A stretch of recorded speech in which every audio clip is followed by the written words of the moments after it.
Hello everyone, it's time for the FAQ.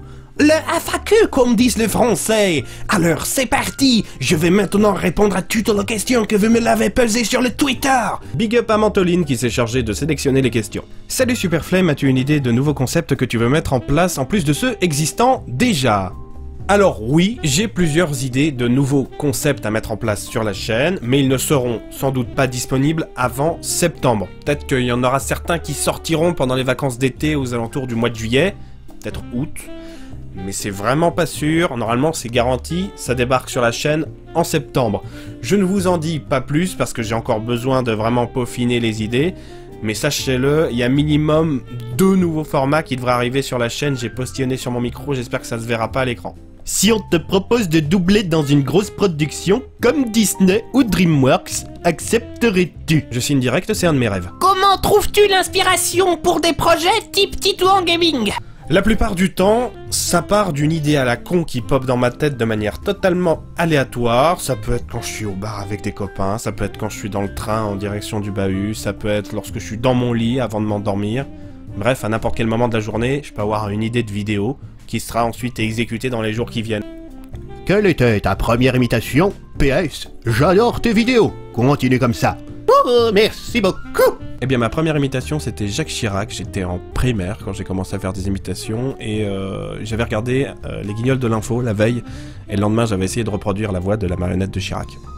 Le résultat était plutôt mauvais, mais c'est comme ça que j'ai commencé. Si une chaîne de télé te propose de faire une émission hebdomadaire, vas-tu accepter? Alors là, tout va dépendre du contexte. Si on me propose de participer à un truc de manière hebdomadaire, c'est-à-dire un truc préexistant et qu'on vient m'inclure dedans, c'est non. Si par contre on me propose de créer de toutes pièces mon propre format, que je peux m'entourer des gens que je veux, que j'ai pas de réelles contraintes et des choses comme ça, que je peux contrôler totalement le processus créatif et arriver au résultat que je veux sans censurer rien, ce qui est quasiment impossible avec la téloche, ça se négocie.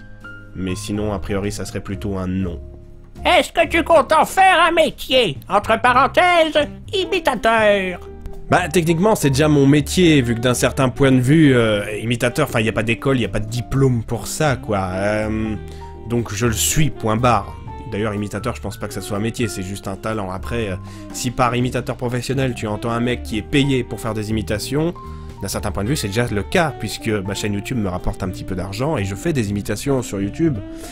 Je participe aussi à des petits projets de doublage pour des studios de prod, des conneries comme ça. Après, si tu me parles de monter un putain de one-man show où j'imite des personnages politiques ou des trucs comme ça, pour l'instant, c'est pas du tout à l'ordre du jour. À l'avenir, peut-être. Mais pour l'instant, je me sens pas de faire ça. Comptes-tu faire plus de featuring avec des youtubeurs? Ah bah moi, je suis totalement open, suffit de venir me voir. Après, évidemment, quand c'est des vraiment très petites chaînes et que je n'ai pas de réel intérêt à les aider, hormis simplement ma gentillesse, c'est vrai que souvent bah, ça passe à la trappe, je le mets de côté, ou je le fais avec des délais monstrueux, mais lorsqu'il s'agit d'une grosse chaîne, évidemment que ça passe en priorité pour moi, et le mec il me commande une voix, il l'a dans les 24 heures quoi. Mais attention, ne me faites pas dire ce que j'ai pas dit, si je vois que le mec ou la meuf fait des trucs cool sur sa chaîne, je l'aiderai. Si le contenu est bien, qu'il me plaît et tout, mais sur la masse globale de requêtes journalières que je reçois, il y a genre 79,9% de trucs, c'est de la daube.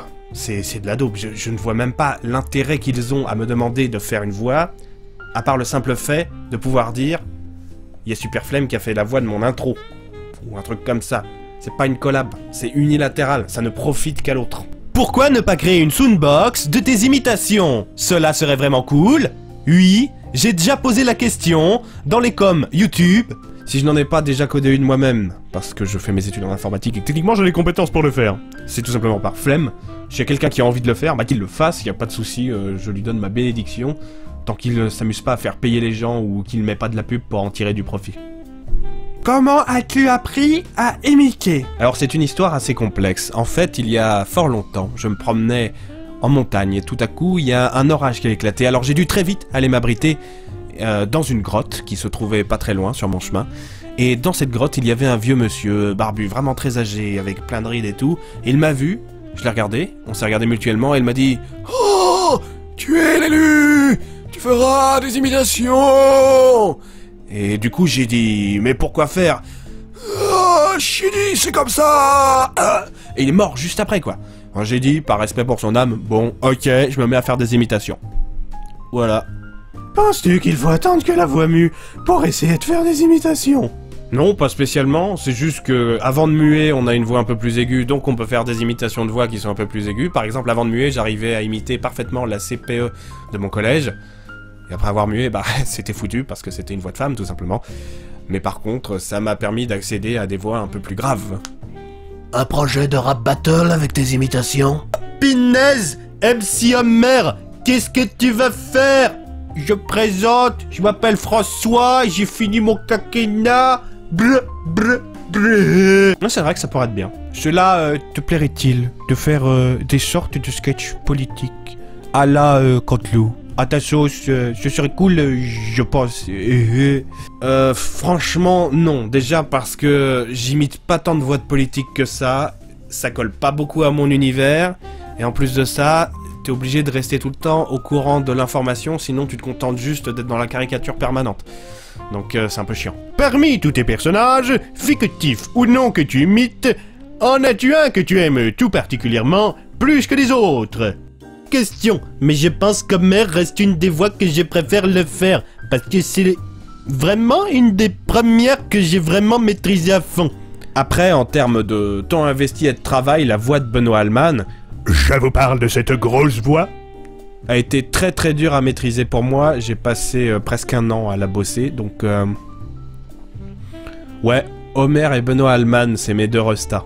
Moi, depuis tout petit, mon modèle à suivre, c'est Mimi Mati. Mais toi, est-ce que tu en as ou en as eu? Non, il n'y a pas d'imitateur sur lequel je suis en kiff ou duquel j'aimerais m'inspirer ou quoi que ce soit dans le genre. Pour moi, les véritables modèles et sources d'inspiration, c'est véritablement les voix que j'ai envie d'arriver à imiter. J'ai plus de respect pour les personnes qui ont des voix de ouf, genre Richard Darbois, Benoît Alman, que pour d'autres imitateurs, par exemple. Alors, quel BTS? Que c'est que tu fais donc? Alors moi, je suis en BTS SNIR, S-N-I-R, ça veut dire Sciences du numérique, option informatique et réseau.